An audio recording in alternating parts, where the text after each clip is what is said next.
नमस्कार साथियों, इस वक्त की सबसे बड़ी खबर आ रही है रीट की मुख्य परीक्षा को लेकर। जी हां, आप लोगों को बता दें लेवल 2 को लेकर सबसे बड़ी अपडेट है आज तक की। जी हां, नेगेटिव मार्किंग को लेकर ये सबसे बुरी खबर आ रही है। जी हां, अब आप सभी के सामने नेगेटिव मार्क को लेकर सबसे बुरी खबर है। जी हां, आप लोगों को बता दें आपके काफ़ी ज़्यादा क्वेश्चन आ रहे थे हमारे पिछले वीडियो में भी, 65% भी सही नहीं हो रहे हैं। जी हाँ, लेवल 2 में अब आपके नेगेटिव मार्किंग भी शुरू हो चुकी है। जिस तरीके से आप नेगेटिव मार्किंग को फुल प्रोसेस है समझेंगे तभी आपके नंबर आ पाएंगे। तो देखिए, धीर सिंह सर ने पूरी एक्सप्लेन के साथ बताया है, आप देखिए।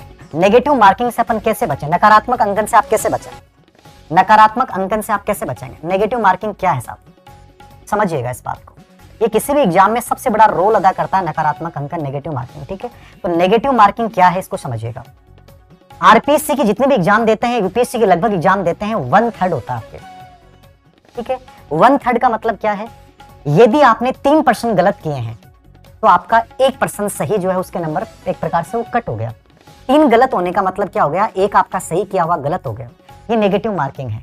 अब ये देखने में बहुत आसान लगता है कि सर एग्जाम के 10 दिन बचे हैं, हमने जितने भी टेस्ट दिए नेगेटिव मार्किंग में फंसते गए हैं। नेगेटिव मार्किंग एक दलदल होता है। कैसे होता है दलदल, सोचिएगा। नेगेटिव मार्किंग से बचना कैसे, मेरा रियल एक्सपीरियंस शेयर कर रहा हूं, सुनिएगा। मेरा एक्सपीरियंस शुरू कर रहा हूं, मैं किसी का एक्सपीरियंस नहीं दे रहा, मैंने क्या फील किया है और मैंने कैसे बचा है।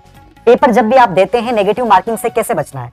अति आत्मविश्वास आपको मारता है, याद रखना, और कॉन्फिडेंस मारेगा, याद रखना, और विश्वास का अभाव।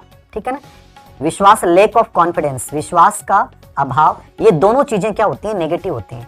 जिंदगी हमेशा किससे चलती है, बैलेंसिंग से चलती है। बैलेंस बना के चलना पड़ता है, विश्वास में भी और आत्मविश्वास में भी। कैसे याद रखना, मैं आपको आज भी कहता हूं कि यदि मैं तुम्हारी जगह पेपर देने जाऊं, चाहे मैंने बहुत अच्छा पढ़ाई नहीं की इस समय, लेकिन मैं आपको विश्वास दिला सकता हूं कि मेरा पेपर आपसे बहुत बढ़िया होगा। रीजन क्या है, मेरे अंदर कॉन्फिडेंस है, लेकिन मेरे अंदर ओवर कॉन्फिडेंस नहीं है। मैं जब पेपर को देखूंगा, पहली चीज मैं शांत चित्त रहूंगा उस समय। ठीक है ना, मेरे अंदर उतावलापन नहीं आएगा कि मैंने पेपर देखा है और मैं पेपर को हड़बड़ा के मैंने खोला है। नहीं, मैं पेपर को बड़े शांत मन से खोलूंगा। ये पेपर मेरे सामने है, इस पेपर को मैंने खोला और पेपर का पेज आराम से पलटा। मैंने सबसे पहले रोल नंबर लिखे। रोल नंबर में यदि 1 अंक गलत हो गया, तुम्हारे 3% नेगेटिव मार्किंग में जाएंगे। नोट करना मेरी बात। एक गलती यानी गलत गोला भरने से तुम्हारे 3% भविष्य में गलत हो जाएंगे। रियली क्या है, वो तुम्हारे अंदर स्ट्रेस रिलीज करेगा। मैंने आराम से रोल नंबर भरे और रोल नंबर भरने के बाद मैंने पेपर को खोला और मैं पूरे पेपर को आराम से पढ़ रहा हूँ, रिलैक्स में। मैंने सबसे पहले उन्हीं प्रश्नों का चुनाव किया जो मेरे सहज थे, मेरे अपने थे। समझ रहे हैं आप, जिंदगी में शुरुआत हमेशा अपनों से करें। किससे करें, अपनों से करें। पेपर में अपने कौन, पेपर में अपने कौन बताएंगे मुझे। पेपर में अपने कौन, पेपर में अपने वो हैं जिनको आपने पढ़ा है, जो आपने एकदम आपके कॉन्सेप्ट क्लियर है। आपने मान लीजिए 100% है और उसमें से 30% आपके अपने हैं, या मान लीजिए 60% आपके अपने हैं। आपने 62% अपनों को चुना और आपने कर दिया। तुम्हारा कॉन्फिडेंस बूस्ट हो चुका होगा, जोरदार वाला। अपनों के साथ जाना सबसे पहले। ठीक है, होता क्या है, तुम में से अधिकतर बच्चे गैरों के चक्कर में फंसते हैं। गैर कौन, जो बाहर से बड़े चमकीले लगते हैं। पर्सन इतना बड़ा है, लैंग्वेज इतनी बड़ी है, समझ में कुछ नहीं आ रहा। पहला वर्ड समझ में आया, लास्ट वाला समझ में आया, बीच में कुछ समझ में नहीं आया। कभी चक्कर में मत पड़ना। मैंने आपको पहले भी उदाहरण दिया था, जब भी ट्रेन में जाओ, बस में जाओ, जिसने पूरा मुंह ढक रखा है और जिसकी सिर्फ आंखें दिखाई दे रही हैं, मत फंस जाना उन आंखों के चक्कर में। 4 घंटे में तुम पूरा समय बर्बाद कर दोगे। उस 4 घंटे जयपुर से झुंझुनू तक का समय है, तुम उन आंखों में गुजार दोगे, लेकिन तुम्हारा आउटकम 100% जीरो आएगा। ये लिख लेना मेरा, क्योंकि तुमने उस पूरे प्रश्न को पढ़ा ही नहीं है। वो पूरा प्रश्न क्या था तुम्हारा पता ही नहीं है। हो सकता है कि जब तुम उसको पूरे को देख लो तो तुम्हारा जो आंसर होना चाहिए था वो पता नहीं क्या होगा। नेगेटिव मार्किंग में जा सकते हो। समझ रहे हैं मेरी बात, निहितार्थ समझिएगा बात का। गैरों के चक्कर में, उन आंखों के चक्कर में मत फंस जाना जो बाहर से तुम्हें बुला रही हैं आजा, लेकिन रियल में वो क्या है मैं जानता ही नहीं हूं। कभी भी संदेहास्पद प्रश्न, संदेह युक्त चीज, कहते हैं नॉर्मली कि उस चीज के हाथ मत लगाओ जहां संदेह लगता हो। उसी सामान को रखें, उसी सामान को खोलें जिसमें विश्वास आपका कायम है। ऐसे प्रश्नों की तरफ ऐसी सिर्फ आंखें दिख रही हैं दुपट्टे के माध्यम से, बाकी कुछ नहीं है, अंदाजा नहीं है कौन है, कहां है, क्या है। कभी नहीं देखना, रास्ते पे नहीं चलना, याद रखना। केवल उन्हीं प्रश्नों को, यानी अपनों के बाद संदेहास्पद प्रश्नों को छोड़ दो कंप्लीटली, संदेहास्पद प्रश्नों को छोड़ दो। कभी भी जिंदगी में संदेह के पीछे मत चलना, संदेह का परिणाम हमेशा गलत आएगा। रिश्ता वहीं कायम होता है जहां संदेह नहीं हो। संदेह हो गया ना आदमी को, तो कभी भी याद रखना वो रिश्ता आउटकम नहीं देता है। और जिस पर्सन पे संदेह हो गया वो पर्सन कभी भी सही नहीं होगा। नेगेटिव मार्किंग से बचना है, इस संदेह को छोड़ दीजिएगा।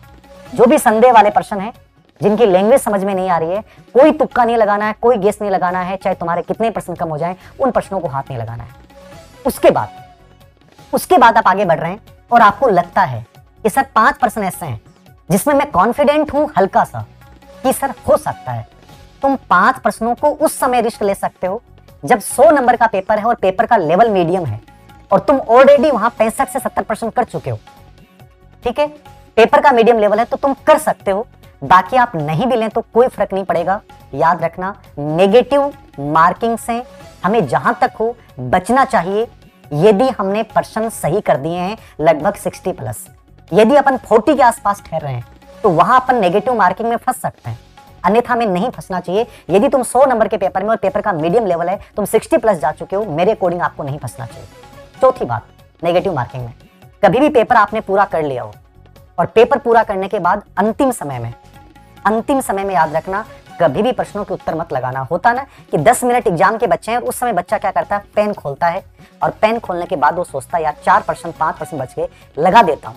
कभी मत लगाना, वो प्रश्न हमेशा नेगेटिव होते हैं। ये मेरा रियल एक्सपीरियंस है कि मैंने पेन को बंद करने के बाद और फिर जब खोला है, याद रखना नुकसान हुआ है। 20 मिनट बच गए, आप सोच लो, सोच सकते हो, मनन कर सकते हो और इंसाइट क्रिएट नहीं हो रहे ना, तो फिर तुक्के मत लगाना, क्योंकि नेगेटिव मार्किंग तुम्हें बहुत ज्यादा नुकसान पहुंचा सकती है। तुम्हें लगता होगा कि यार 3% मान लो कि 10 में से सही हो गए, तो ये भी तो हो सकता है बराबर में आ जाऊं, क्या नुकसान होता है। ये धीरे धीरे बराबर वाली सोच जो है तुम्हें कंपटीशन से बाहर कर देती है। तो पेपर का लेवल पहचानिएगा, सबसे पहले अपनों के साथ जाइएगा, गैरों से बचिएगा, संदेहास्पद वाली सिर्फ आंखें जिसकी दिख रही हैं बाकी अनुमान नहीं लग रहा है, उन प्रश्नों के साथ कदापि मत जाइएगा। और अंतिम दौर में जो भी पेपर आपने हल कर लिया अपने हिसाब से, उसके बाद आप 5 या 7% कभी भी नहीं करें। याद रखना, कोई बात नहीं, जितने हुए हैं आप बंद कर दीजिए। याद रखना, आपको स्कोर आपको बढ़िया लग रहा है, यदि मान लीजिए आप 30-35% कर पाए तो आपके पास ऑप्शन नहीं है, आपको नेगेटिव मार्किंग में जाना पड़ेगा और आपको जाना चाहिए। याद रखना, कोई ऑप्शन आपके पास बचता नहीं है, तो आप नेगेटिव मार्किंग में जाइए, अन्यथा नेगेटिव मार्किंग में नहीं जाइए। और 5वां और अंतिम उपाय नेगेटिव मार्किंग से बचने का क्या है, जिंदगी में याद रखना सबसे इंपॉर्टेंट चीज, मुझे नहीं पता कि आप लोग कौन से टेस्ट सीरीज हल करते हैं, उन टेस्ट सीरीज का आउटकम्स क्या आता है क्या नहीं आता है। धीर सिंह धाबाई जो बोलेगा वो सच बोलेगा। याद रखना, मैंने कभी टेस्ट सीरीज ज्वाइन नहीं की, लेकिन मैं हमेशा क्या करता था, पूर्व एग्जाम के प्रश्न पत्रों को आगे हाथ रख रख के हल करता था और मैं देखता था कि मैं बेटर कहां कर पा रहा हूं और गलती कहां कर रहा हूं। मैं उन गलतियों को अलग से कागज पे लिखता था कि यार आज मैंने मान लीजिए कि गुप्त साम्राज्य पढ़ा और गुप्त साम्राज्य में मेरे ये प्रश्न गलत हुए, तो गलत क्यों हुए, क्या मेरा और कॉन्फिडेंस था या मैं पर्सन की लैंग्वेज समझ नहीं पाया, गलती कहां की मैं उस बात को तुरंत लिखता था कि मेरी गलती कहां हुई। अब मैं वैसे ही पर्सन 4-5 और देखूंगा और मैं प्रैक्टिस करता था। याद रखना, मुझे चीजें बताने वाला कोई नहीं था, मैं आज आप लोगों के साथ मेरा रियल एक्सपीरियंस शेयर कर रहा हूं, बट उस समय मुझे बताने वाला कोई नहीं था। याद रखना, मैंने खुद अपने रास्ते खोजे हैं, खुद अपने रास्ते बनाए। याद रखना, किसी ने ये नहीं कहा कि ऐसे बनना। आज मैं तुम्हें बता रहा हूं, मैं उस पर्सन के ऊपर फिर 5 वैसे ही प्रश्न और पढ़ता था और उससे मेरा अभ्यास हो जाता था कि ऐसे पर्सन की लैंग्वेज जब ऐसी आती है तो आप देखना कि कितनी गजब की इंसाइट पैदा होती है।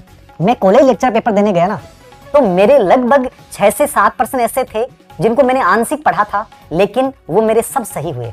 याद रखना, उसी एक्सपीरियंस की वजह से मेरे अंदर इंसाइट क्रिएट हो जाती है पर्सन की लैंग्वेज पढ़ते ही कि यार ये आंसर होना चाहिए। ये सिर्फ प्रैक्टिस थी। याद रखना, तो ये मेरा वो डेली वर्क था, यार मैं गलती कहां कर रहा हूं, वर्क अपने पे करना पड़ेगा। और इसका एक ही तरीका है, अभ्यास अभ्यास अभ्यास। जब तुम्हारा मन ना हो तब भी अभ्यास करें, जब तुम्हारा मन हो तब भी अभ्यास करें, जब तुम्हें दिखाना नहीं हो तब भी अभ्यास करें, और जब तुम्हें किसी को दिखाना हो तब भी अभ्यास करें। जब कुछ नहीं कर रहे हो, जब कुछ नहीं पा रहे हो, जब असफल हो रहे हो तब भी अभ्यास करें, और जब तुम सफल हो रहे हो तब भी अभ्यास करें। इस दुनिया में यदि किसी चीज ने इंसान को बड़ा बनाया है वो है प्रैक्टिस प्रैक्टिस प्रैक्टिस, क्योंकि प्रैक्टिस नहीं होती तो धीर सिंह धाबाई तुम्हारे सामने नहीं होता।